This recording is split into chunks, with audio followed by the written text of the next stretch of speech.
Hola, ¿qué tal, queridos amigos? Viene la siguiente pregunta. ¿Es el modelo económico neoliberal un crimen de lesa humanidad? Para saber lo que significa un delito o crimen de lesa humanidad, necesitamos saber qué es su esencia para poder comprender mejor este tema a tratar. La doctrina lo define como las conductas tipificadas como asesinato, exterminio, deportación o desplazamiento forzoso, encarcelación, tortura, violación, prostitución forzada, esterilización forzada, persecución por motivos políticos, religiosos, ideológicos, raciales, étnicos u otros definidos, desaparición forzada, secuestro o cualquier otro acto inhumano que cause graves sufrimientos o atente contra la salud mental o física de quien lo sufre, siempre que dichas conductas se cometan como parte de un ataque generalizado o sistemático contra una población civil y con conocimiento de dicho ataque.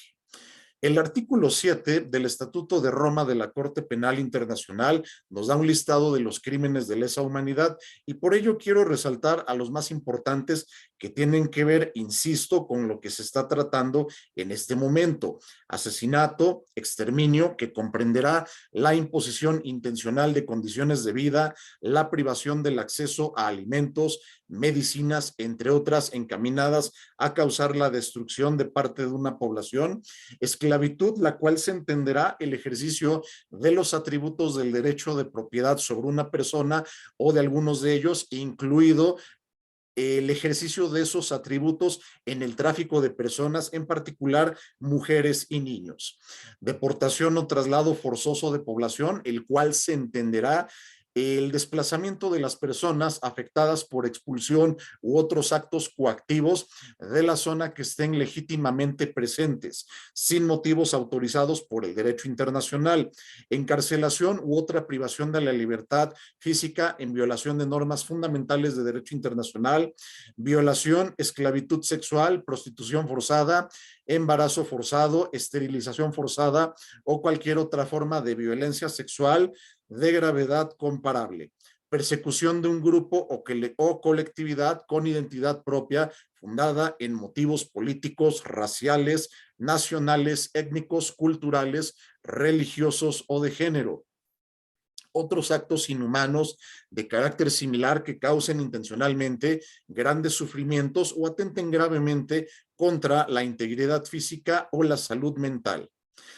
Una vez conocido lo que son los crímenes de lesa humanidad, vamos a ver unos breves antecedentes históricos del modelo económico neoliberal, también llamado neoliberalismo, entendido como una teoría político-económica eh, que retoma la doctrina del liberalismo clásico y la replantea dentro del esquema capitalista actual bajo principios más radicales.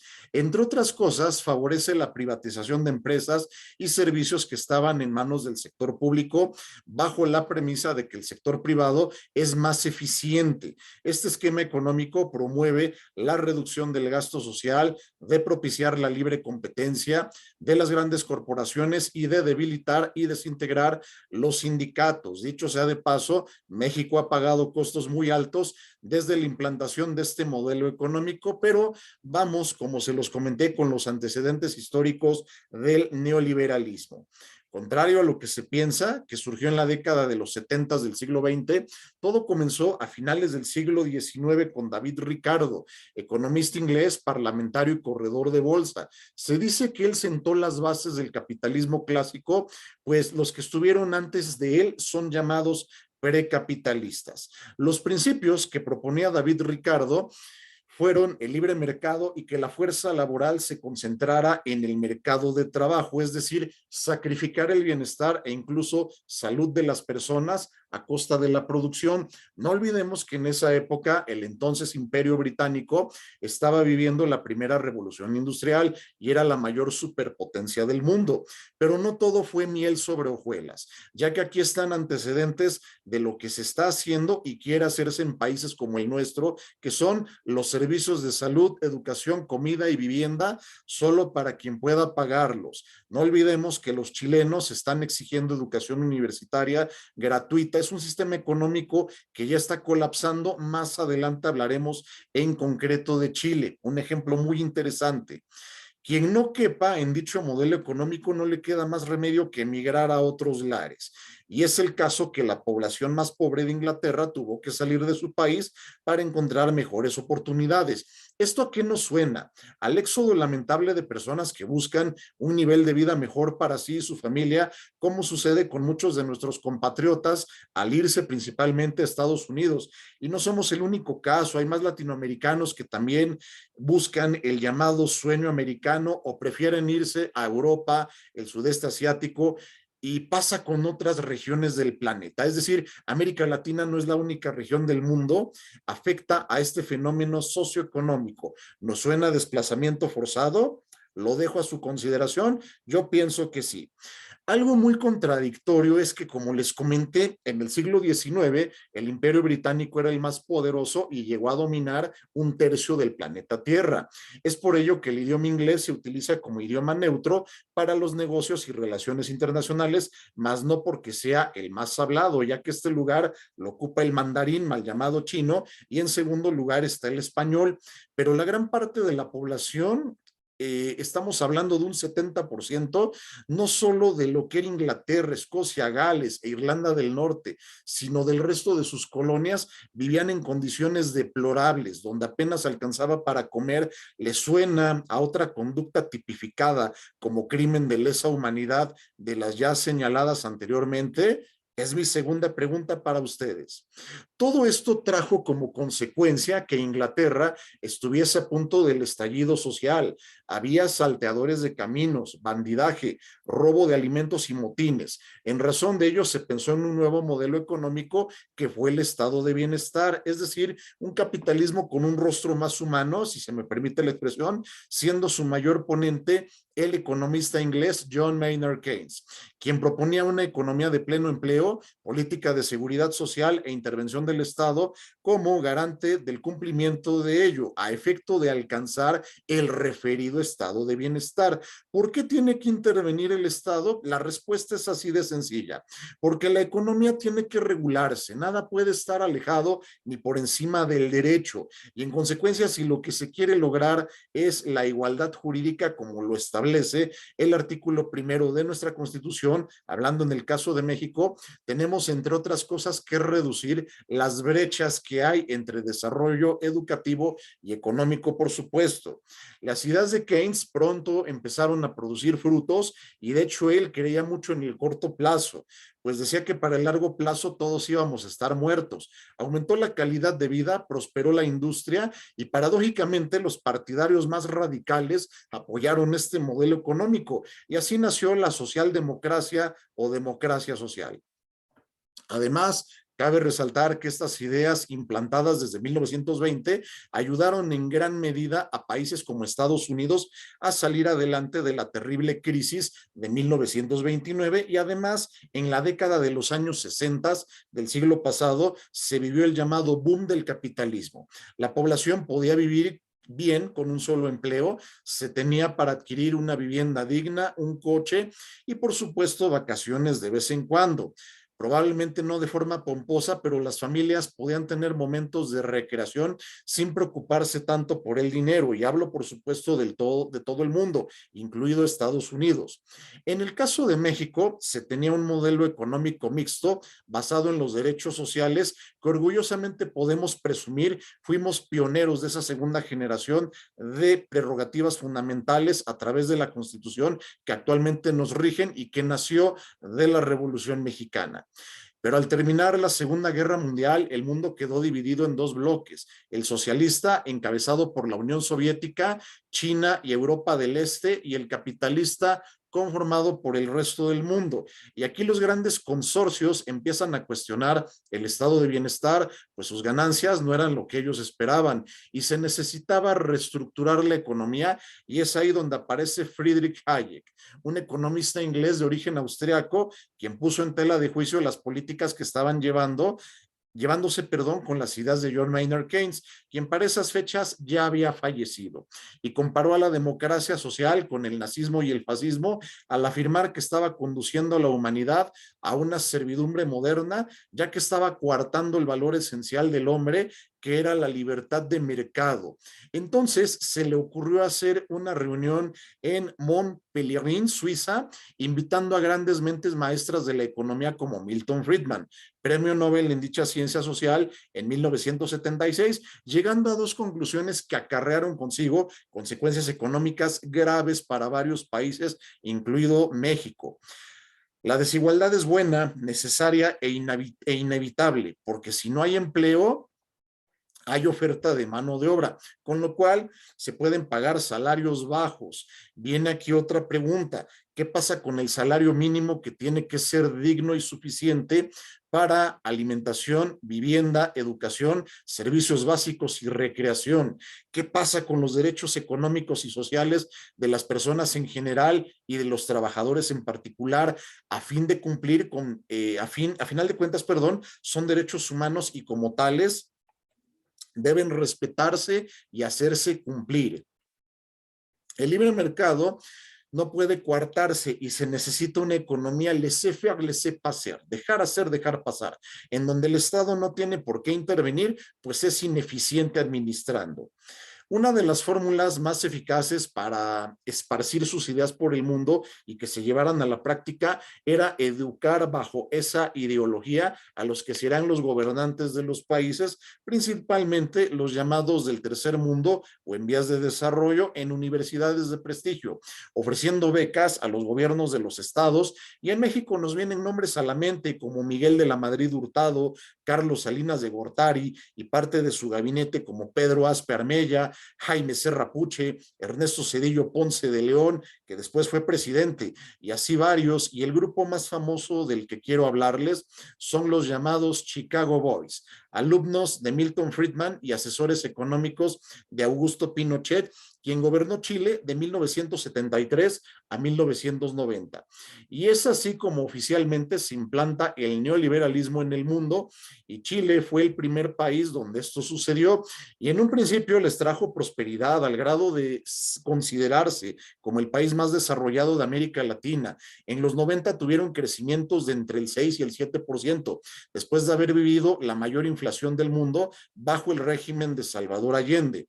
Pero los estragos se ven hoy en día con jóvenes que quieren educación gratuita, gente que reclama servicios básicos de salud, también de forma gratuita, pues con el salario no alcanza para poder pagar un médico particular. Las afores están siendo cuestionadas, pues tienes que vivir de lo que ahorras, ya que no hay pensiones, y eso pretendió hacerse en México, lo cual es muy riesgoso si se quitan, y también tiene que generarse riqueza. Tiene que haber producción, crecimiento económico y desarrollo para que tengamos estado de bienestar, pues el endeudamiento interno y externo no nos sirven de nada. Ya lo vivimos en la llamada docena trágica, que fueron los sexenios de Luis Echeverría y su amigo de la infancia, José López Portillo. Ni tampoco nos podemos basar en el ahorro, que no es malo, pero insisto, tiene que haber crecimiento económico para que todo esto sea posible. Actualmente México tiene una tasa muy alta de jóvenes y se espera un bono demográfico para el año 2030, pero esa gente joven llegará a ser adulto mayor y muchos de ellos ya no podrán trabajar. ¿Qué será de nuestro país? Necesitamos reorientar nuestro modelo económico desde ahorita si no queremos terminar en los abismos de la pobreza. América Latina se dejó influenciar por las políticas del consenso de Washington, y en la década de los 90 llegan privatizaciones a diestra y siniestra de todos los servicios. Argentina es un claro ejemplo de ser, si se me permite la expresión y con todo respeto para nuestros hermanos argentinos, de ser el conejillo de indias del neoliberalismo al poner en práctica el llamado capitalismo puro, también denominado capitalismo brutal. Cero seguridad social, disminuir el gasto social, aumentar las importaciones para hacer a la industria local más competitiva, y algo que se me hizo muy absurdo fue que el propio Menem y su asesor Domingo Cavallo se atrevieron a afirmar que Argentina debía dejar de producir durante 20 años para alcanzar el desarrollo. ¿Estarán de acuerdo conmigo que en qué cabeza cabe eso? Es ilógico, es como querer vivir sin trabajar. ¿A costa de qué? ¿De préstamos que tengo que pagar con intereses? Y dicho país sudamericano sufrió en el año 2001 una de sus peores crisis económicas. El dinero no podría ser retirado libremente de los bancos, el famoso corralito, y regresaron otra vez las pesadillas que vivieron en los 70s y 80s con las dictaduras militares. Pobreza, desempleo, aumento de la desigualdad social, delincuencia, rescate de empresas privatizadas que estaban al borde de la quiebra, emigración hacia otros países para buscar un mejor nivel de vida. Y quiero compartir con ustedes una anécdota que me compartió en su momento una novia argentina que tuve. Nos conocimos en el 2005 y llegó a platicarme que de ser una familia de clase media alta, su papá tuvo que vender y con mucho sacrificio, pues nadie quería comprar casas y coches. Estos últimos se compraron en 20,000 pesos para venderlos en 2,000 pesos. Recordemos que con Menem el dólar costaba un peso argentino y pasó días sin comer. ¿Dónde está el derecho a la alimentación de las personas? Y así sucedió con todos los países latinoamericanos, y con Chile recientemente se empiezan a ver las consecuencias negativas del neoliberalismo. Ahora, paradójicamente, países que en su momento defendieron este modelo económico como Inglaterra o Estados Unidos quieren retomar las ideas de Keynes para revertir las crisis que ha dejado. ¿En qué momento estuvieron a favor del neoliberalismo? El primero, en el siglo XIX, para poder vender sus mercancías al extranjero en razón de la sobreproducción de bienes que estaban teniendo. Y claro, hacerlo de forma ventajosa, no pagando aranceles, y para que su economía no se afectara ni fuera a la ruina, ¿de acuerdo? Provocaron la guerra del opio para poder vender a China lo que ellos mismos producían. Y el segundo, con la misma intención, invitando a México a formar una zona de libre comercio con Canadá para hacer de Norteamérica la región más competitiva del mundo. Y ahora se quieren retractar de ello, o al menos tuvieron la intención con Donald Trump. Cabe señalar que el Telecán tiene su antecedente cuando Jimmy Carter primero y Ronald Reagan después le propusieron esto a José López Portillo, presidente de México del 1 de diciembre de 1976 al 30 de noviembre de 1982. ¿Quién lo rechazó?